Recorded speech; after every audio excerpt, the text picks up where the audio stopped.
Magandang araw, members of the nation. Una sa lahat, nagpapasalamat ako sa nagtanong, paano natin malulutas ang diskriminasyon sa ating bayan? Magandang tanong. Bilang isang Pangulo at higit sa lahat bilang kapwa Pilipino, naniniwala akong isa to sa pinakamahalagang laban na dapat nating harapin at harapin ng sama-sama. Alam natin na ang diskriminasyon ay hindi lang tungkol sa kulay, sa kasarian, relihiyon, o minsan nagsisimula ito sa simpleng paghuhusga, sa maliit na biro, o sa paniniwalang namanapan natin nung matagal na.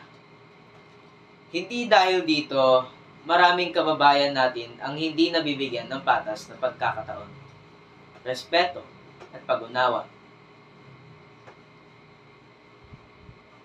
Kaya, ano ang gagawin natin? Una, edukasyon. Hindi lang ito tungkol sa libro at paaralan. Hindi tungkol sa paghubog ng pag-iisip. Itutulak natin ang mga programang nagtuturo ng respeto, pagkakapantay-pantay, at tamang pag-intindi sa iba. Kapag mas mulat ang isip ng bawat Pilipino, mas nagiging bukas ang puso. Pangalawa, malinaw at matatag na batas. Kailangan natin ito. Hindi na pwedeng lagyan ng palusot ang diskriminasyon. Palakasin natin ang mga batas na magpaprotekta sa lahat ng mamamayan. Mayaman man o mahirap, babae o lalaki, matanda o bata, at tiyakin natin ang pananagutan na simula lalabag dito.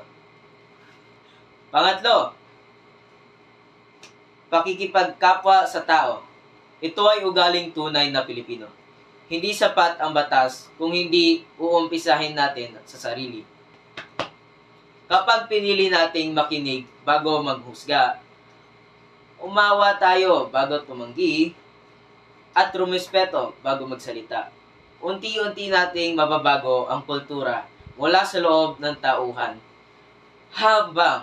hanggang sa buong bansa. At panghuli, pagkakaisa. Hindi ko kayang baguhin ng bansa ng mag-isa. Kailangan ko ng tulong nyo. Kaya nating baguhin ito kapag tayo'y nagtutulungan. Kapag pinagtanggol natin ang isa't isa, kapag iniinggit natin lahat nang walang Pilipinong dapat iiwan, itulak, o maliitin, doon sa nagsisimulang mawala ang diskriminasyon.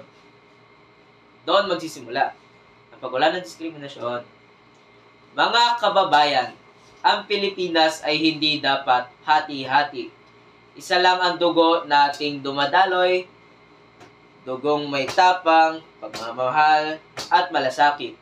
Kung sama-sama tayong kikilos, kung pipiliin natin ang maging makatao at makatarungan sa bawat araw, kaya nating itayo ang isang bansa kung saan pantay ang tingin sa bawat Pilipino.